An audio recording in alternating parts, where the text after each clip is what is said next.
Welcome in to another edition of the JMU Sports News Podcast. I'm Bennett Conlin, joined by Jack Fitzpatrick. And Jack, the Dukes have kept all their star players in the portal. They're getting active in the portal. Nobody wants to leave. Everybody wants to join. Chesney, people are comparing him to Belichick. Which coach is better? It's a great time to be a JMU football fan. Did you know, and I have to shout out Steven, he's a caller on ESPN Richmond, brought this up. I did not know. Did you know Chesney and Belichick are friends? How accurate is that? Belichick's daughter is the head coach of lacrosse at Holy Cross. Oh, so they know each other. Yeah, exactly. How do we get a John Harbaugh quote graphic, but we don't get a Belichick one? I don't know. But when he called and said that, I was very kind of taken aback. So I wonder if JMU finds UNC on the schedule anytime soon, or kind of, I wonder if I wonder how much of a friendship it was, or how much of it was Chesney asked Bill a few questions and then it was conflated into being friends, or apparently Chesney says he is kind of a not mentor, but someone that he does kind of talk to at times. I wonder if Bill Belichick has Chesney's number saved in his phone. I wonder if it's that level of friendship, but very interesting. And now Bill Belichick, of course, the head coach of the Tar Heels. Yeah, fascinating stuff there. Fascinating. College football, man. Wild world. I wasn't believing it, even when all the reports were he signed, it's a done deal. I was like, nope. And then when this is the timeline we're living in, when North Carolina then posted a Family Guy video announcing it, I was like, oh, then this is real. This is real. Family Guy announced this. Something else we have to announce is that BetOnline continues to be the world's most trusted betting platform and your number one source for online betting. From the earliest odds to in-game live betting, BetOnline provides you with all the action and the ability to watch the games as they happen. With the largest selection of odds on everything from football to the NBA, college basketball, NHL to UFC, all the bowl games can be found on BetOnline, including the Boca Raton Bowl. So head to BetOnline today and don't forget to use promo code BELIEVE. That's promo code BLEAV for a welcome bonus on your first deposit. BetOnline, the game starts here. All right. And where this podcast is starting is probably not too much of an in-depth bowl game preview, because, Bennett, am I alone in thinking that this game's kind of boring? Bowl games are they're kind of becoming sad. They were already a little sad considering there are so many of them, but they're basically just fun exhibitions. I wouldn't read too much into a bowl game. If you remember last year, I actually think it was the Boca Raton Bowl. South Florida blew out Syracuse. 45 people are South Florida, G5 power, they're on the rise.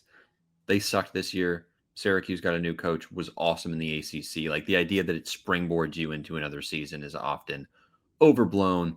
Western Kentucky's got a bunch of opt-outs, it appears. JMU's got some opt-outs. Starting quarterbacks out, backup quarterbacks out. It could be QB3 for both teams. It's going to be kind of messy and just a fun exhibition. I don't think this is a critically important game for either side. It would be cool for JMU to get the first bowl win in program history and check that box. But outside of that, it's just it's fun to watch them play football one more time. Yeah, really cool opportunity for Billy Atkins to finish out his JMU career in a storybook way, to bring the program its first ever bowl game win. Would be an awesome finish, would get the taste of that Marshall start out of everyone's mouth, which has been lingering for quite some time.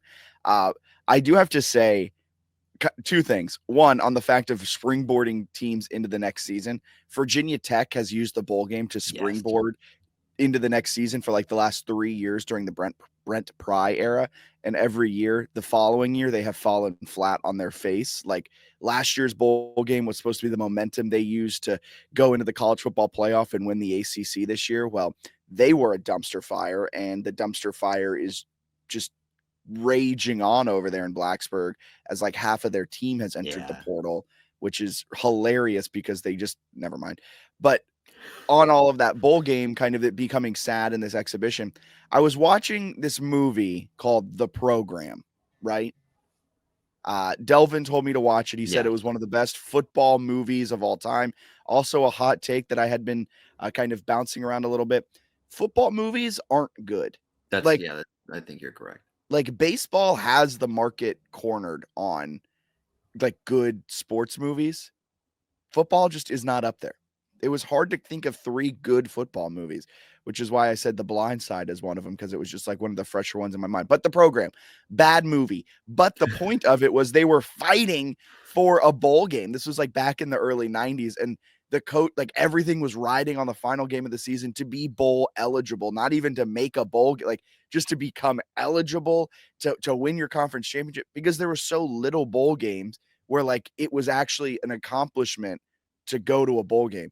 Now it's like, oh, you're 500. Congratulations. You're going to the postseason. And it's just not as fun. Yeah, there's too many bowls.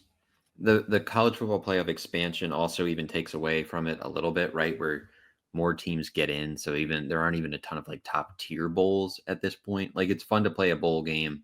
It's fun to keep playing at the end of the year. But the regular season and then the playoff are the two like most important things. I wouldn't put too much stock into a bowl. And there's going to be years, and it seems like Jamie's doing a nice job retaining most of its roster for the bowl game. But there are going to be years like I think Marshall plays Army, and they've had like 25 players go in the portal. I don't know how many are going to play in the bowl, if any, but like that's going to be horrible, right? All your players in the portal against the service academy that is ranked. Like Yeah. that is a nightmare. That's the Air Force JMU type thing, even though JMU returned a lot of players. They lost all the coaches for the most part. Like it's a horrible situation for a lot of G5s if your roster gets picked over. With all of that being said, you can find me on Wednesday, December 18th, parked in front of a television, watching and consuming every part of this Sure. game and cheering my head off and being very upset if they blow another double digit lead. Like, I still very much care about this game, but like, kind of just the overall like lead up into it. Normally, we'd go like really in depth. We might invite on a Western Kentucky beat writer and really talk about this game. But really, all I have to say about this game is JMU should run the ball 30 times. They should average 10 yards a carry, maybe even more. More 55 to 60% of the plays in this game should be run plays. They should rush for over 300 yards. It's a Western Kentucky defense that allows 400 total yards roughly per game. They're one of the worst defenses against the run. They're not that good against the pass either, but JMU is actually ranked 88th in the country in EPA per pass play on offense, which is that number dropped kind of by a good amount over the last 2 weeks of the season, but they're 30th in the nation in EPA per rush at 0.08. So they're a very good rushing team. They should be able to just destroy Western Kentucky. Whoever's out there for Western Kentucky defensively should be able to destroy them. Yeah, they gave up almost 400 rushing yards and 52 points to Jacksonville State and a 40-point loss in the Conference USA title game. So even with QB3 and then probably JC Evans playing in like a certain package, it's a winnable game for JMU. So it's, yeah, run the ball, have fun in Boca Raton, and then like keep hitting the portal. It could be interesting to see how the air raid from Western Kentucky impacts it. Tyson Helton may like be in conversations to leave Western Kentucky though. I've seen him floated like surprisingly around Jacksonville State. That could just be fan blogs like us, just like floating random He's been names. floated a lot. But I've been seeing him floated a lot. So will be interesting to see how it all holds up. Could be a reason why half of the team's in the portal too. And then an interesting thing that I have noticed over the years, but never like connected or said because it was just kind of irrelevant. There's a ton of overlap between like transfer portal targets between the teams. I don't think like winning the bowl game is going to sway someone's opinion, right? Because it's going to be the whole next season and different rosters. But it is interesting that the two teams are recruiting a lot of the same players, especially through the portal. So there's some overlap there in continuity. Like Western Kentucky is a legit program that I think there were rumors that Texas State might leave the Sun Belt, and people were pretty excited about maybe bringing Western Kentucky in. So it's still like a legit opponent and one that beating them would be nice, and maybe a tiny, tiny, tiny edge in recruiting if you get the win. All right. Anything else you got to add on the Boca Raton Bowl? No, it'll be fun. Okay. Drum roll, please. It's time for some Western Kentucky trivia. We don't know a lot about what's happening over with the Hilltoppers. There's some famous alumni. There's some things that happen around their football program. Bennett, I've got about 10 or so trivia questions here for you. And let's see how you do. Let's see how you do with our Western Kentucky trivia. You ready for this? Shout out Paul for this idea. Over 10. This famous alumni was recently nominated for Country Album of the Year at the Grammys. Western Kentucky alumni. Country Album of the Year. Male or female? Male. Shit. Jelly Roll. Tyler Childers. I love that guy. I know. I thought for sure that was going to be the one you got. But man, he's a Western Kentucky alum. Okay, Western Kentucky alum, according to Wikipedia. What was the first bowl game Western Kentucky ever played in, and in what year? I can't remember if they were are they a newish program? I want to say no. Oh shoot. 1981. Okay, close. Okay, 1981 in the Independence Bowl. The 1952 Refrigerator Bowl was a 34-19 win over Arkansas State. Okay, yeah, so they've been mucking it up in what I guess the highest level of Division I for a while. Kind of ish. Or did they drop a level and then go back up? There's some weird movement. There's some weird movement. What is Western Kentucky's bowl record? Okay, so they started in 52.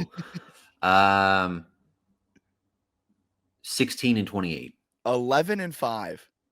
Oh, okay. So they haven't played that many, but they're very good in their bowls. Yeah, they're very good in their bowls. Wow, good for them. But yeah, they were like Division II at one point, jumped up to Division I. It turned into 1AA, but early on, they were Division I, like in the 52 era, they were Division I. So they've done a lot of jumping around. Confusing. Who did Western Kentucky beat last year in their bowl game, and what bowl was it? Shit. You don't know this? Oh my God. You're going to go 0 for 10. You're not going to get a single one. It was Veltkamp. Who's in the portal? It was a huge comeback. Yes. Against the ODU, right? Yeah. Yeah. In what bowl? What bowl? This bowl does not exist this year. No, I thought it was Bahamas. What is it?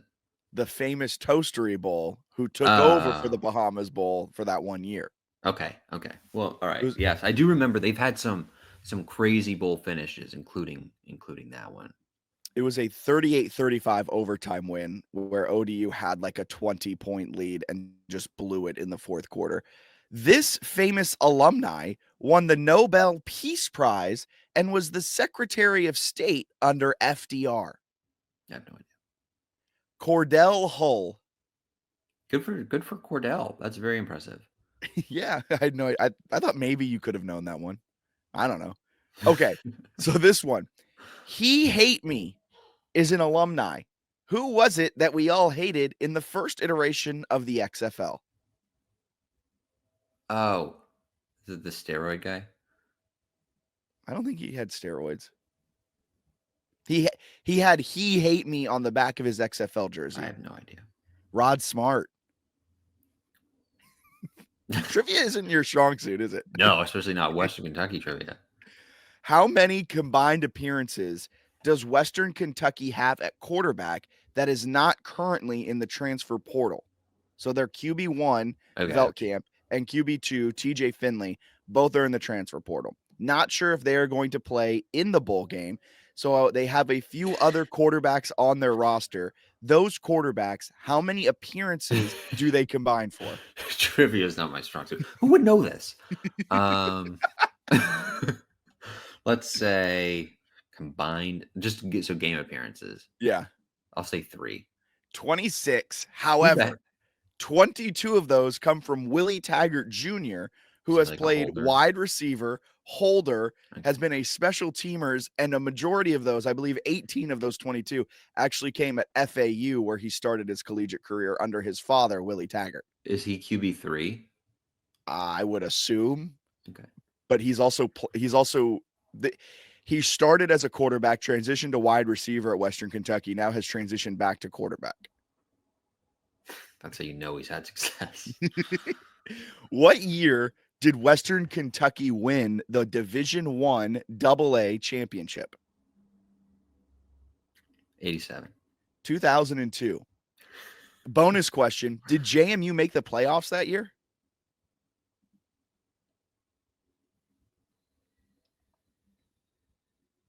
Dude, Yes. no. Even the bonus question you've missed. How many times have JMU and Western Kentucky played on the gridiron? Twice. 0. Really? It's first meeting? This is the first meeting. When was or what year was the Hilltoppers' first season? 44. 1908, the same year JMU opened as an institution. That's interesting. So 2 more questions. Good God. Can you get one of them? Probably not.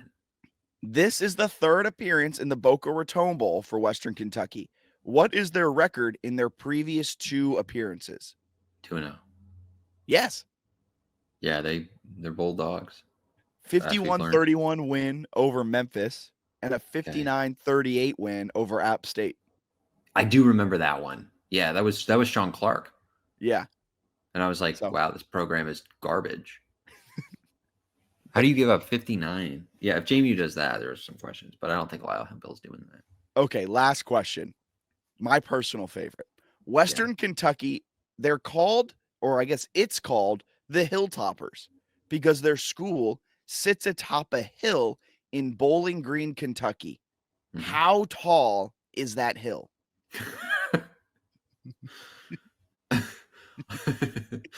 like above sea level. Above sea level? I don't even know what would be a tall hill. Well, they're called the Hilltoppers, so it's got to be like somewhat tall, right? You're talking over 1,000 feet? I'm not giving you any hints. 1,800 feet. 232 feet above the Barron River. Man, I was going for a much bigger hill. Well, I asked that question because it's hilarious that they're called the Hilltoppers, and this hill that they sit atop of is only 232 feet. You know King's Dominion? Yeah.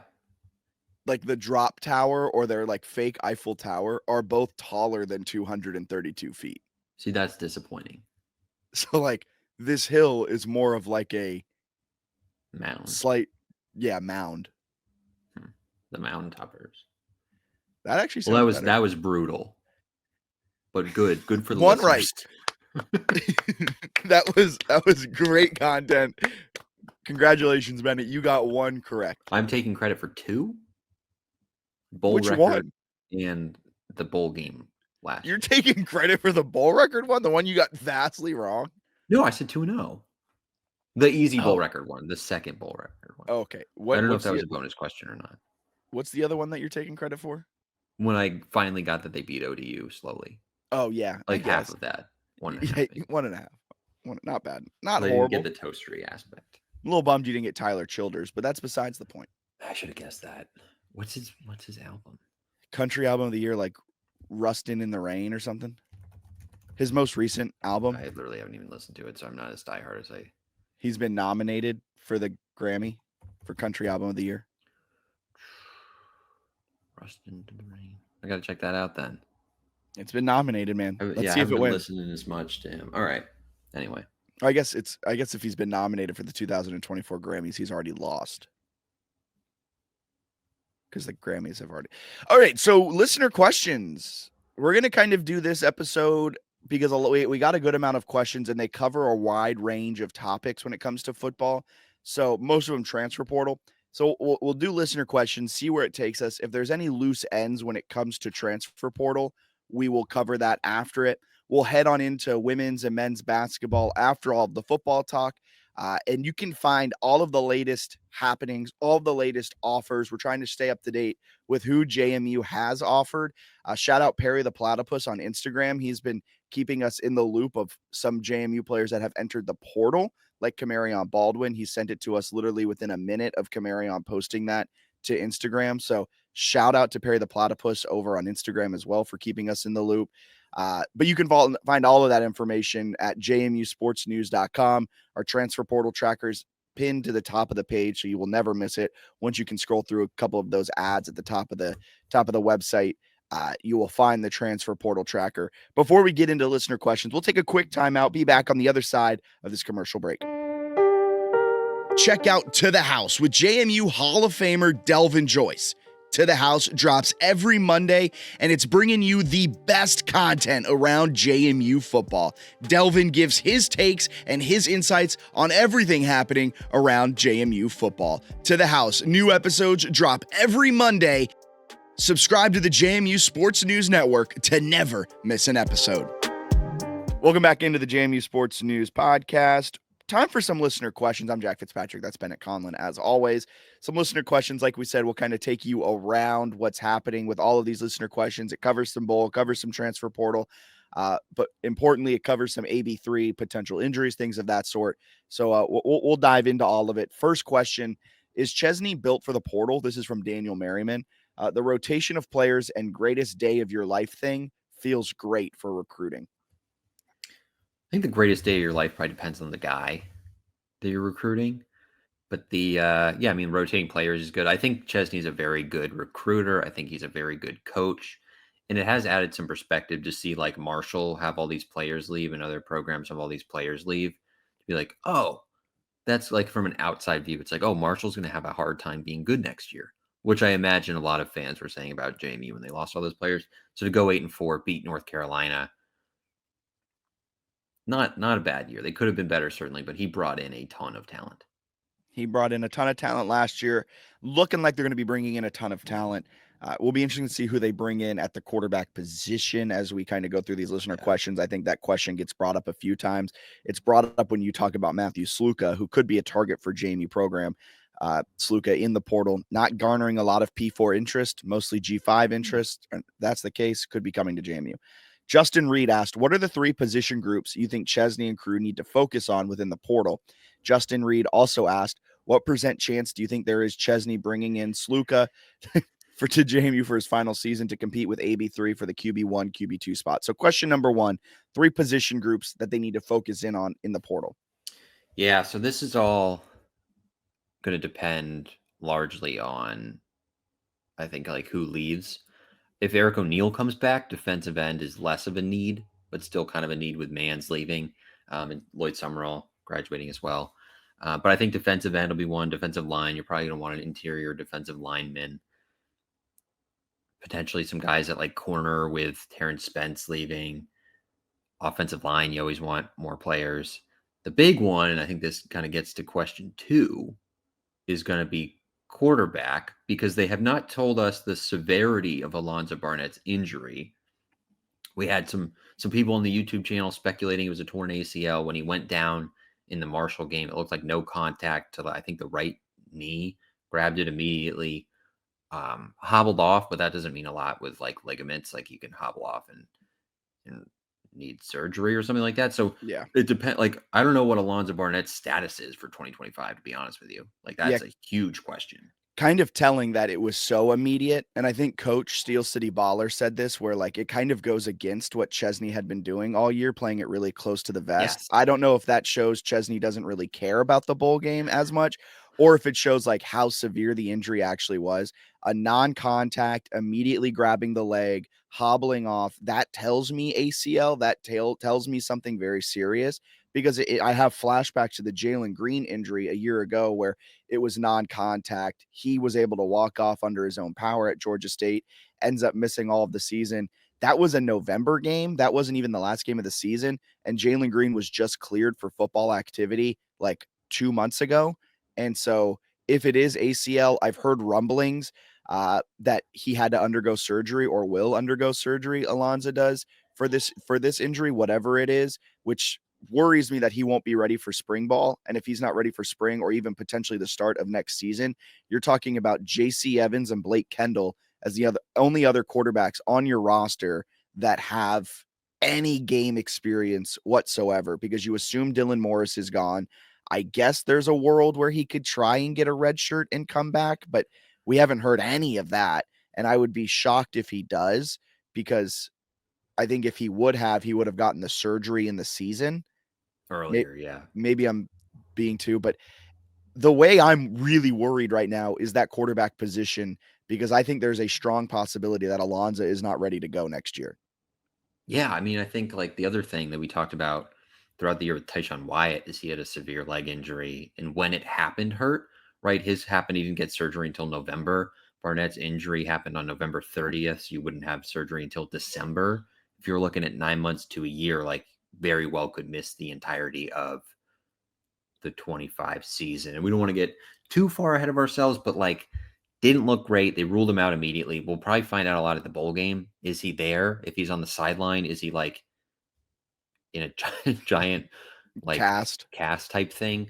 So we'll learn a lot soon, I would imagine, We'll, about the status. we'll also learn a lot about who they target in the portal. So like Yes. if they go Yes. after Poffenberger, the Miami, the Albany starter, who then went to Miami, didn't start, but he could be a potential G5 wagon. If they go after Sluka, he's a presumed quarterback one. If they go after Cole Gonzalez, the Western Kentucky quarterback, Also like injured.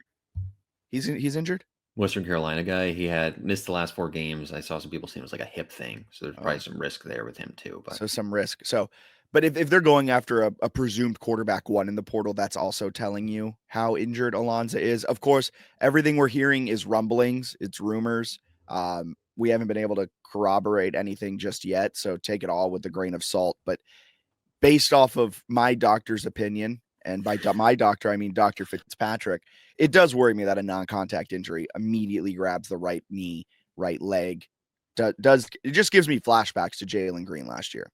And even if he is, let's say it's a minor injury, he comes back. If You still want Morris and Atkins, right? They're both they celebrated senior day or whatever you want to call it. They partook in senior day. You probably still need another like starting caliber quarterback or at least a backup type. So I think quarterback's kind of maybe the biggest position in need with the uncertainty about the injury. Yeah, because even if Barnett is ready to go for the start of the season, you want someone pushing him in camp because Right. that makes everyone better. And then not only that, you would then only have Alonza with returning throwing experience in a game. Right. So maybe we took for granted a little bit of Billy Atkins having like just some sort of game throwing experience for all of these years. Also, did you hear what Chesney said about Atkins? He was the backup all year. Yeah, so Morris, like this, the Chesney injury comments have been very, very strange. But Morris, we had kind of heard rumblings of this, but like was just not healthy all season. Like, where did I read this? I saw somewhere that he couldn't grip a football. Chesney said that he said before the surgery he was having trouble gripping the ball. So I don't know what it was with his arm, but it must have gotten progressively worse because he did come in a game and complete a 6-yard pass. So obviously at that point he had enough grip strength. I assume they weren't putting him in harm's way early in the season, but he definitely had some arm stuff that was bothering him. We had heard rumblings that like in camp it could only like he couldn't throw the ball a certain distance and things like that. So I don't know that he would have won the job anyway because I think Barnett's got a ton of talent. But yeah, it did not quite work out the way they had hoped with the Dylan Morris addition. Yeah. My 3 position groups: quarterback, offensive line, and defensive line. Yeah. Because offensive line, you're bringing back Toner, you're bringing back Robel, 2 really solid guys. Toner has just been kind of the plug and play guy where you can put him anywhere and he succeeds. But you're losing Tanner Morris, you're losing Cole Potts, you're losing Jesse Ramil to the transfer portal, you're losing Pat McMurtry to graduation. So the only returner on that starting line from the last game of the season is Carter Sweezy. You need some guys there. Tyshawn Wyatt could potentially come back. He posted a video on Twitter making it seem like either he's coming back and or just coming back for the bowl game. It was the I meme think of he's at I least want to in let a JMU uniform once for one more game. He posted that meme. I want to let everyone know that we back up. So let's go, Tyshawn. But I think offensive line definitely is a need in the portal. Yeah. Jack Foster, what is the biggest position of need in the portal? I think it's probably O-line or quarterback right now, right? Because there's the quarterback thing is crazy because nobody realized in the moment that he was hurt because they were just so mad about him like taking a sack, which in hindsight, I remember like, I was texting. We were texting and I go, how did we miss this? And I was like, honestly, probably because he threw up that or took the sack. And immediately I was texting you, what are we doing? How did we lose this game? Instead of like watching him Yeah. hobble off the field. Right. And I went back and watched the broadcast. They didn't do a great job of it either. They showed him kind of down and then they clipped to something else, which in fairness, like they were telling the story of the overtime game. They weren't like, what's the future of JMU's starting quarterback in terms of injuries? But that's a huge story to monitor because they still haven't said anything. We don't know a lot there. Yeah, if it's JC Evans and Blake Kendall, like you need two starting caliber quarterbacks in the portal. So that's hard to do. So we'll see what happens. What Bleed Purple Nation asked, who are some names in the portal we should keep an eye out for? I would say to go to the portal tracker with some of those offers because there's a lot of names to keep an eye out for. Where can they find that portal tracker, Bennett? JMUsportsnews.com. I think it's pinned on our Twitter as well. And we didn't even announce this at the start of the broadcast, yeah. at the start of the podcast. Also, our very first Blue Sky post. I don't know what you call that. Is it called blue skying? Is it your sky? I don't know. But we're on over on Blue Sky now, and you can find. We'll be posting a lot of links mostly over there for the time being, but you can find us over on Blue Sky. Same name, JMU Sports News, and it's over on Blue Sky as well. Yep. I would say some of the names that are in there that they've offered. Jalen Bowden, a cornerback from North Carolina Central, really good FCS player. That would be one to keep an eye on. And then we have to shout out our guy, Lexington Matthews, nicknamed Kick-fil-A, the punter from Savannah State. We're recording this on Thursday. He's on campus Thursday and Friday. We talked to him a little bit.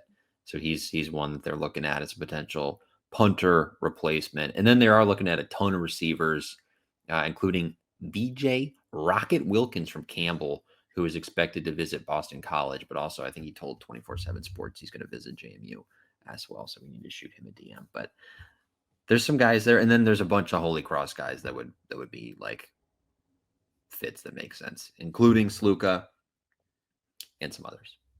I'm looking at Parker Mitchell, offensive lineman from Richmond. He was very good, a very experienced offensive lineman. Along with that, Jude McCoskey, the offensive tackle from Indiana State. He was a baller, PFF grade of 67.3, was one of the tops for the Sycamores. And we missed this offer initially, but it happened back on December 9th, so 3 days ago when we're recording. Levi Wentz, a wide receiver out of Albany. He'll be a grad transfer with 1 year remaining. He was the highest graded receiver, highest graded offensive player in the passing game last year for Albany with a 72.4 receiving/passing grade. Wentz began his career at ODU, had 866 yards over the 2 years he was with the Great Danes. Levi Wentz is a name that I'm keeping an eye on.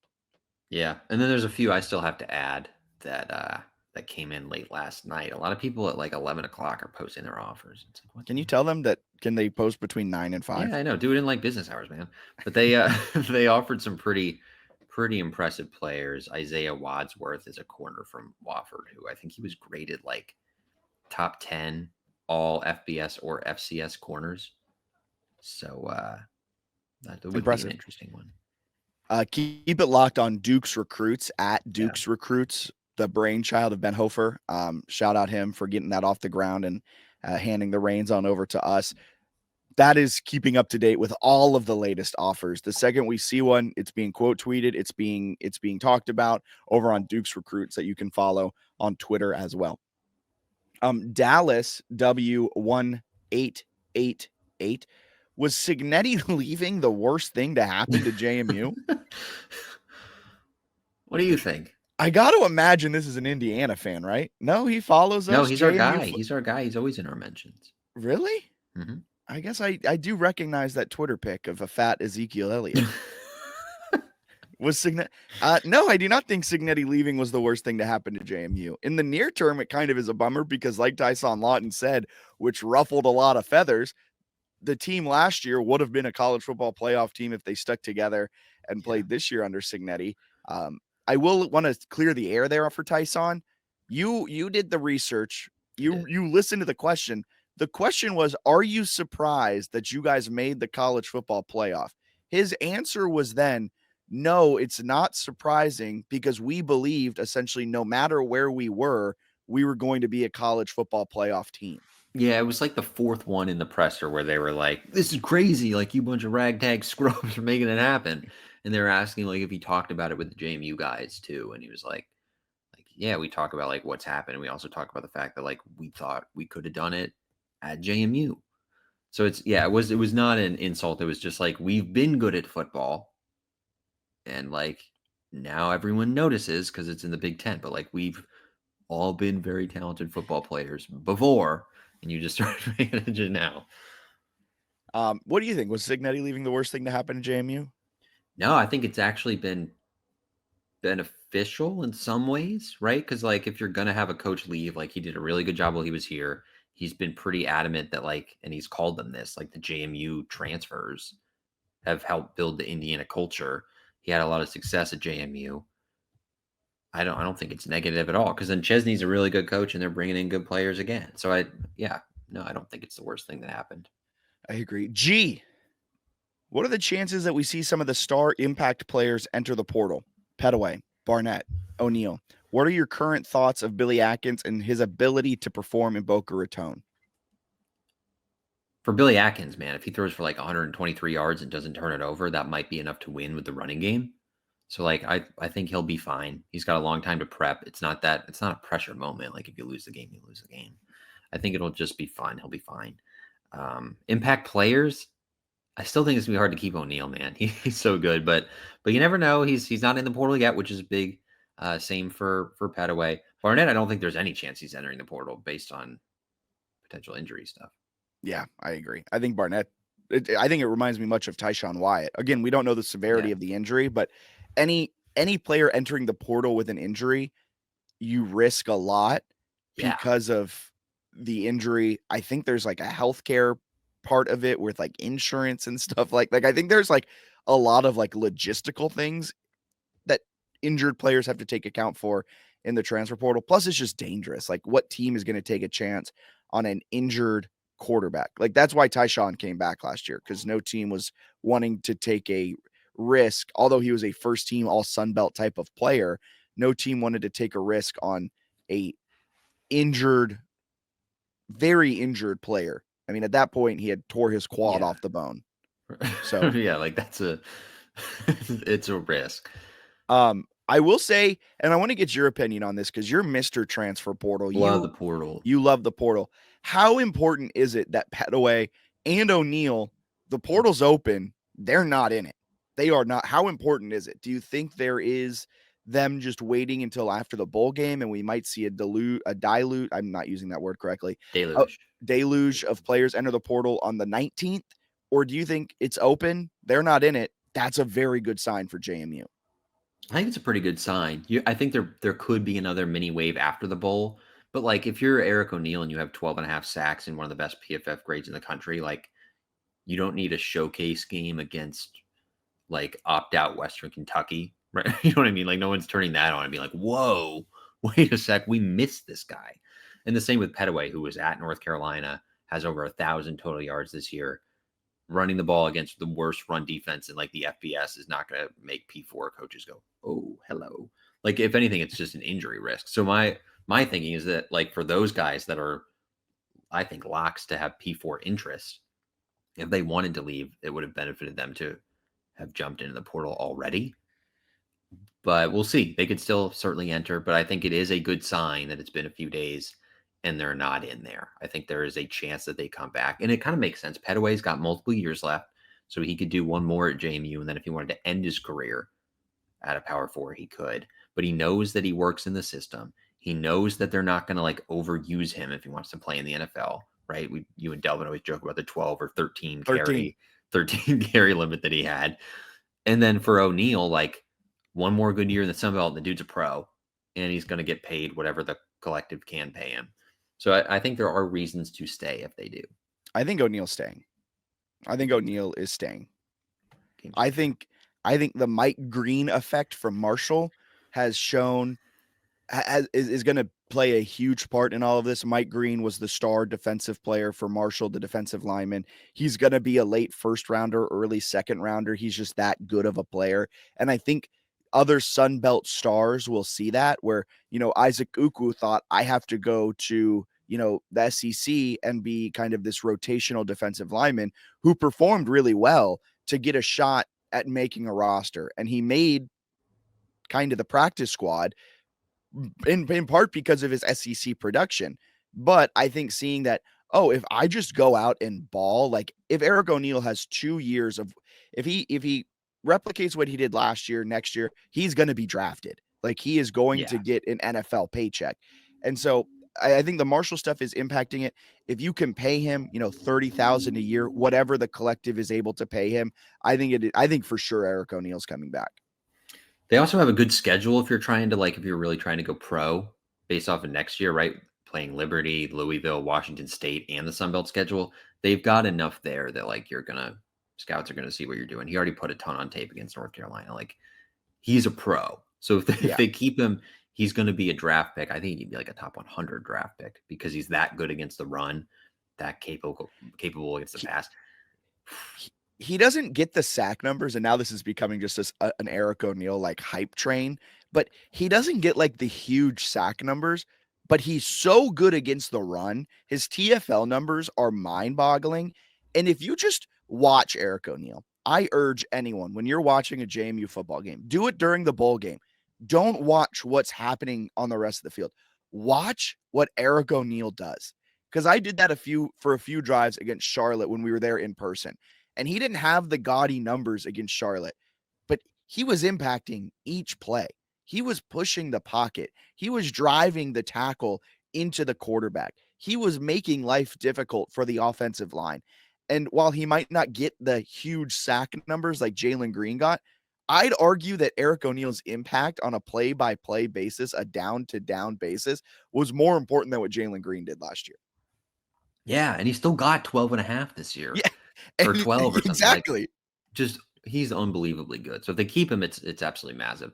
The other thing I'll say, portal wise, I know there was some stuff about maybe Daryl Dengoy or Jesse Ramil, maybe they were window shopping, trying to see their value. I don't think players do that as much as people think in terms of especially when the coach is staying, because you're not guaranteed to come back. I don't know what Chesney's rules are for this year's team, but for some coaches, if you're in the portal, you're gone. Yeah. You cannot come back because I need to know where I can use my scholarships on other players in the portal and things like that. So I don't think those guys are window shopping. I think they have destinations in mind for where they would like to go, because if they are window shopping, you got to do it quick, because there's a good chance that, right, we've seen Chesney offer a bunch of offensive tackles. Yeah. So if they get another FCS one, it's sorry, Jesse, your spot's gone. So I don't think window shopping is as prevalent as some fans might. I agree. Royce Bryson, do you think teams / collectives will start making players stay for 2 to 3 years to get these NIL deals, basically contracts, especially as revenue sharing becomes a thing? Also, did Marshall's whole team actually enter the portal, or is that hyperbole? Well, they do have 24, 25 players in the portal, so I guess you could argue that an entire starting lineup entered the portal, since that's 22 players. Losing all the good players. And what was the other part? The collect. I think I assume with rev sharing and potentially if they get to collective bargaining, there would be some form of contract where at least if they leave, the team losing them would get something in return, like a buyout kind of thing. But maybe not in the immediate future. It's currently there's just not a lot of rules that are enforced, so it's hard to force them to stay. Yeah, and Royce, you say, do you think teams and collectives will start making players stay for 2 to 3 years to get their full NIL deal?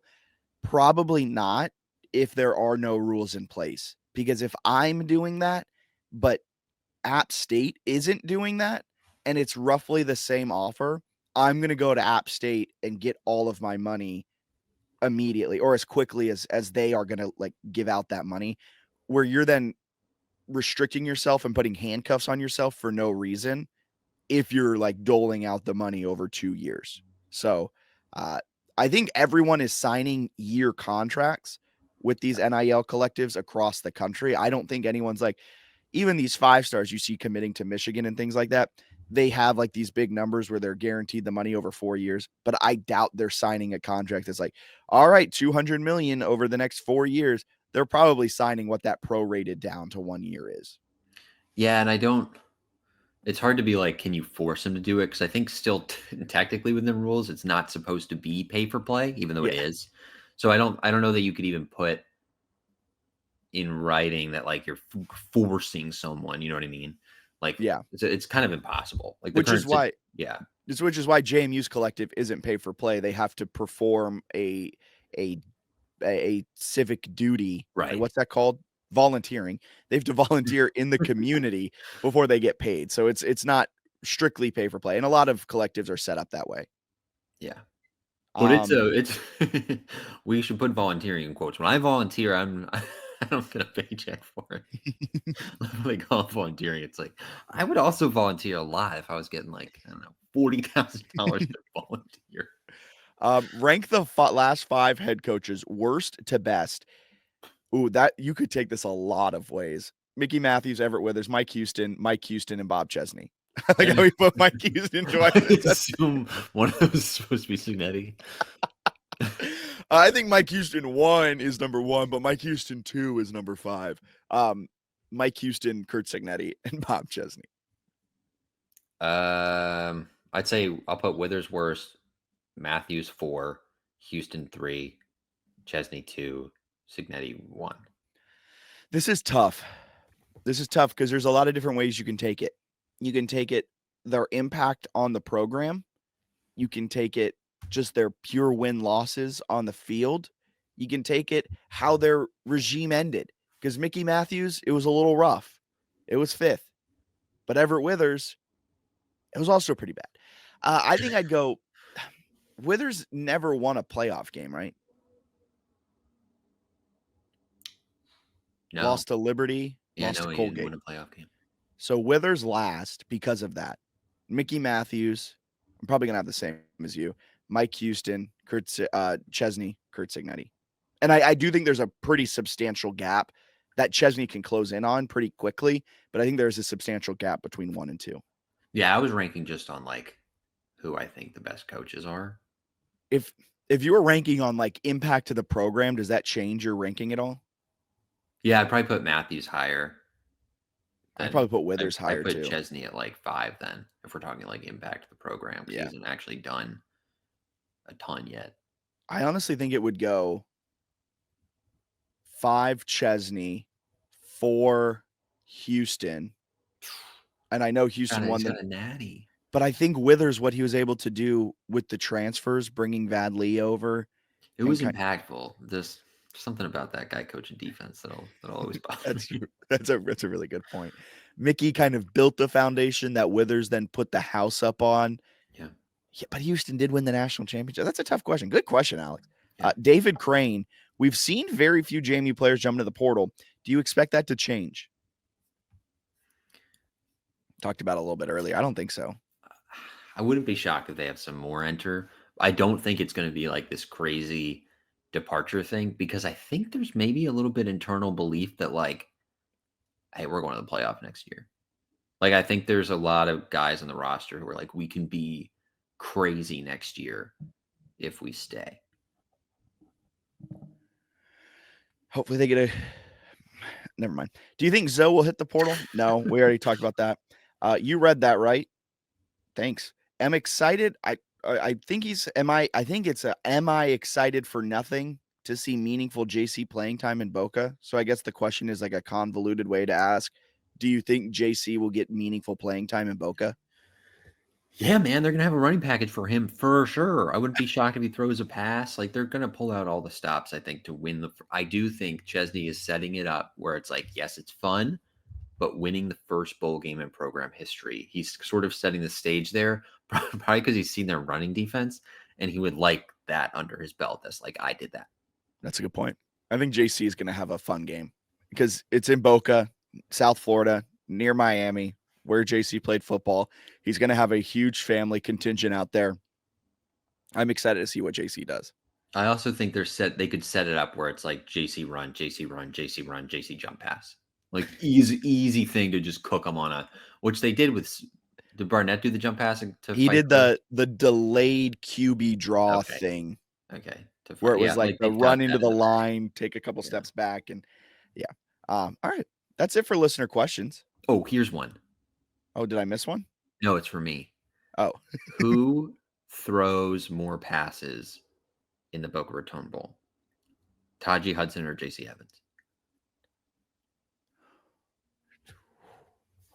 JC Evans. But I think it's close. I think it's Tajee's throwing a pass for sure. Tajee's 100% throwing a pass. Maybe 2. He has 2 career pass attempts at JMU. Be sick if they let him do like 5. Like they just run the same trick play. And each time it's a touchdown. Finishes the game 5 for 5, 250 yards and 5 touchdowns. Then you got to bring him back. You got to use extra eligibility. He's just like QB2. But then the issue is then every time he's out on the field, you know exactly what's coming.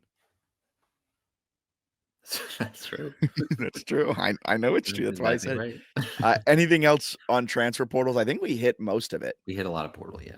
Yeah, so you can keep up to date with everything transfer portal over on jmusportsnews.com. You can also follow at Dukes Recruits to keep updated with all of the latest offers, all of the latest players that JMU is contacting, everything like that. Bennett is a man on a mission. I only found one offer that he missed yesterday as I was searching things. It was the Levi Wentz one, but JMU Swim and Dive breaking news is in the American Conference for 2025-26. Thank you. So JMU Swim and Dive is in the American Athletic Conference for next season? Yeah, that's big. That's big. Media rights, dude. Sure. Do we get a cut of that pie? They now they get the football TV money too. Oh, perfect. Lovely. All right. What's his connection to David Sims? Who? Hosley, this Penn running back. Was David Sims a Penn? Yeah, I think so. Oh, okay. Well, that would explain it. I thought his name was. I didn't think it was David Sims. Thought it was Derail Sims. that was the other running backs coach. Oh. I don't think his name was Sims, though, was it? Let me look it up. When was he the running back coach? Derail? Yeah. 16, 17, 18. Do you find him? Yeah. He's now at Was Tennessee. it Sims? No, Derail was never at UPenn. Well, no, but he's not the running back. Oh, it is Sims, though. Okay. Yeah, Sims is the JMU running back coach. Not anymore. It's David Sims now. Yeah, who did you say? I said David Sims. Okay, this is so getting cut from the podcast. And this can't get cut. This is the best part. No, but he was at Penn, I guess. I had seen a tweet from yeah, Hayden. he was at Penn from 21, 22, okay, because 23. they offered this really good Penn running back who's getting offered by a bunch of P4s. And I didn't realize JMU had like a legit chance to land him with a connection. Although I still don't think they're gonna land him. What was his name? What's the running back's name? I think it's Malachi Hosley. Yeah. Yeah. Sims coached him to be Ivy League Rookie of the Year. Okay, there you go. So he should come reunite with his guy. Do I leave that in the podcast? I think it was pretty funny. Hosley was also a finalist for the Jerry Rice Award. I don't think we're getting him. He's a stud. And he's already visiting like 3 other Power 4s, but I don't know, maybe. Don't say never. It depends who's coming back, right? It's like, you want to come play for me? Yeah. Sit behind Petaway. I think that's a big key. I also think it's very telling if Petaway will enter the portal based off of the offers they have out. They only have like 2 running backs offered right now. Good ones, but like 2 running back. Maybe Io doesn't come back. Who knows? But like, it's weird because they like to go like 5 deep. Yeah, at running back. So like they're trying to add all the. I don't know how you convince like RB5 to be down for this, but Malachi, I know you're one of the best in the nation in the transfer portal right now. How would you feel instead of getting 25 carries a game, you get 5? You're gonna love watching Joby run. Do you see what we did with Joby at the end of the season last year in that Marshall game? He had one entire drive for him. If you stick true to the program, you too can get one drive scripted for you. That kind of feels like it should be the Western Kentucky plan, though, right? Petaway Joby. Drive, Joby Drive, Wayne Drive, JC Drive, and then like maybe Billy, if it's like 3rd and 20, he can throw a pass and it's a screen to a running back. I like that idea. No notes. Do you have anything for news or snooze, or we skipping that? News or snooze? No, but I wanted to give a shout out to Cinnamon Bear. Cinnamon Bear has been standing by us all year. We love Cinnamon Bear Bakery. If you're looking for a Cinnamon Bear this Christmas Eve, you know where to go. Just so everyone knows, Bennett did rehearse that in our pre-production call, and I did not think he was going to be saying that on the podcast. Cinnamon Bear, located right across the street from the Atlantic Union Bank Center. You can check them out next time you're in Harrisonburg. Tell them the JMU Sports News podcast sent you, the JMU Sports News Network, and they have some of the best baked goods, deli goods, and coffee in the Harrisonburg area. So check out Cinnamon Bear next time you're in the friendly city. All right. Let's talk quickly on women's basketball. Next up, they got NC State. I was having this conversation yesterday. News. Sorry, who do they have next? Villanova and then NC State. Sorry, I skipped so over. I just don't want you to look ahead because Coach O would not look ahead to past VCU. So my lower third is still correct. They have an ACC test on their schedule before they begin conference play. But we were talking about this last night on Talking Dukes. What are you laughing about? Just got you, man. I got you. You got fact check. That's tough. That is tough. We're talking about presented by Cinnamon Bear. Every fact check presented by this podcast has quickly gone off the rails. Women's basketball ACC test, but first Villanova, as Bennett just fact checked me on. But talking about it last night on 106.1 ESPN Richmond, right here in the capital city. Plug. But Talking Dukes, we're talking about how they have these games against Notre Dame and Texas and NC State. And Matt said on the podcast, if you can pick up one win among those three, that's successful. And I was like, if you pick up no wins among those three, I still think it's successful. I want to know your take on these ranked games where I don't mean to be rude, but they kind of have no shot at winning, but they're good tests. Yeah, I think that's the whole idea is it preps them for Sunbelt play. Like they're very funny. They're 7-3 with an overtime loss to a really, really good Northern Arizona team.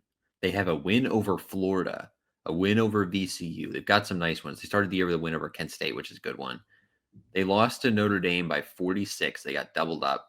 Lost to Texas by 31 in a game that was never really competitive. And that's fine. Like they were never expected to win those. I think the Villanova game is winnable. And then of the ranked tests, NC State is probably the most winnable. But I wouldn't expect them to get that. If they get one of the next two, great. But even then, I think it's been a wildly successful non-conference campaign. Yeah, Peyton McDaniel leads the way currently with 14.7 points per game. Rose Scott with 13.8. She has been just a spark plug off of the bench, playing in every game this season, averaging 22.6 minutes per game. Has not started a game, but her role has been kind of that sixth man, has been very good for JMU. Early leader for sixth man of the year in the Sun Belt. Kozlova has played in and started 9 games, averaging 10.2. Those three players are the three that have been averaging double digits. Ashanti Barnes, Jamia Hazel, Stevenson has been a star guard. The Ole Miss transfer, that was kind of what the team was missing a year ago. But they found it in Stevenson. She's been fantastic. This team's really good. I like them. I like them a lot. I'm very excited about the rest of the season. And they have a big one, if I'm not mistaken. I think they open conference play with Troy, which is usually a good matchup. A wagon. That is a December 29th game, Sunday at 2 p.m. in the Atlantic Union Bank Center. I may try to make my way over to that game and catch the Sun Belt opener. It's against a Troy team where Neil Harrow, who took a year off to go coach with the LA Sparks in the WNBA, who's now back with JMU, was an assistant on Troy's staff for a good amount of time before jumping ship to JMU. Just a fun little added wrinkle to that game. Hell yeah. All right, men's basketball. I have a video I want to play when it comes to how men's basketball has figured out how to play recently. You ready for it? Hit me. Happy learned how to putt.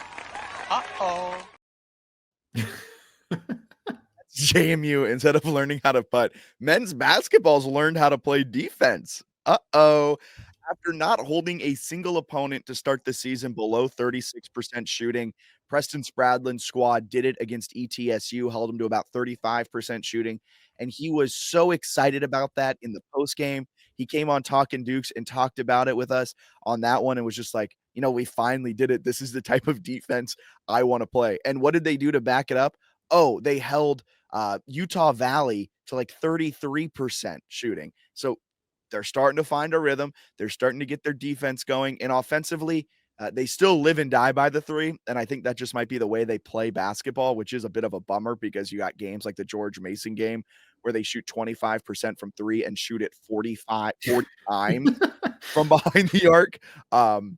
That's a bummer. But if they can start, just shooting country average from behind the arc, this team will win a lot of games. All up top. That's what they're saying, even after missing every three in that game. They're steadily improving. They're 125th in KenPom, which is very funny, where they've had like these competitive losses for the most part, and then some really dominant, commanding wins. So, like for me, the KenPom nerd, people will see 6 and 4 and be like, "Oh, I see 125," and I'm like, "Oh, these guys, don't sleep on these guys." And then, most interestingly, Wake Forest was supposed to be a wagon. Turns out they're not a wagon. They're 107 in KenPom. They started the year 44th, so they are sliding. That's a winnable game on the 17th. It should be a really fun game. KenPom has them as a 6-point underdog, which is a lot closer than what it was to start the season. JMU, real winnable. If you can go back-to-back years with Power 5, I know you don't really call it Power 5 in men's basketball, but, a power conference win, picking up a Big Ten win last year to start the season against Tom Izzo's Michigan State Spartans. If you can pick up a big win over the Demon Deacons of Wake Forest, back-to-back years, power conference wins, that's a good momentum builder for a low major team. And people might come at me for saying that the Sun Belt's low major. Folks, Sun Belt is a bad basketball conference. Yeah, we're going to talk about that. But first, I want to say also dating back one year farther, they would have beaten North Carolina if they had made more of their threes. So that's a great point. I forgot that if JMU made all of their threes and held UNC to no made threes, they would have won that game. Guardable. Can we talk about real quick? Hubert Davis deciding not to just like throw it down low to Armando Bacot every play might be one of the worst coaching decisions of all time. Okay, go ahead. Yeah, somehow men's basketball is a joke, dude. Outside, I want to give Arkansas State their props. Very supposed good to be a good team coming in. They handed it to Memphis the other day. That's a nice team. Texas State's doing some okay stuff. But like the bottom of the conference, the middle of the conference is just absolute garbage. Yeah. I mean, very bad. Louisiana was supposed to be good. They're 2-8. They're ranked the third to last in net rating by KenPom. And people might get annoyed with us with our advanced nerd numbers with EPA and football and now KenPom in basketball season for men's basketball. But it tells a good story, and it tells you that Louisiana stinks. I gotta take Nick Lorenzen to task a little bit here. Mid-Major Madness, friend of the program, Nick Lorenzen. You can follow him at @Lorenzen Sports. He knows everything there is to know about mid-major hoops. He was high on ODU this season under new head coach Mike Jones, was expecting them to make some noise. Bennett, did you know they're 3-7 with a negative 13.9 net rating? They suck, dude. They're horrible. ULM's bad. Southern Miss. I don't want to be in a conference with ULM anymore. I know that's like snobby elitist we lost to in football. Look at this. Look at their coach, Keith Richard or Keith Richard, who knows? But anyway, he's been there for like 100,000 years. Oh my God. He's been there since 2011. That's insane. Listen to his KenPom rating since 2020 for this team. 252, 296, 268, 282, 298, and they're 330 this year. Be serious. Why is that man your coach? Why are they in this conference? Go to the SoCon. Get out in basketball, get out in football, because the only reason JMU lost is because the travel was hard. I only want to play teams in major cities. Bob Chisney's made it clear. If they're in a major city, we can beat you. Charlotte, Chapel Hill, Norfolk, Chapel Hill. That's a good point. That's a great point, Bennett. I don't want to play ULM in sports anymore. What about Southern Miss and the ghost of Andre Curbelo? What is that team? Andre Curbelo is not a real player. He's played, I think, one game in his Southern Miss uniform, and it came against JMU, and he dog walked us and then didn't play again. None of it makes any sense. They stink. All these teams stink. There are 5 teams in the Sun Belt this year with a positive net rating, and that 5th team is really hanging on by a thread. It's App State at plus 0.04. I mean, it's a horrendous men's basketball conference. So there's 31 Division I conferences in men's basketball. Sun Belt ranks 16th behind behind the SoCon, behind the WAC, behind the Ivy League, behind the Big West, behind Missouri Valley. Right in front of the CAA and the Big South. That's not good. No, it's not good. It's really horrendous. Like, they should easily be in contention for the league. Because the league is that bad. I think they are.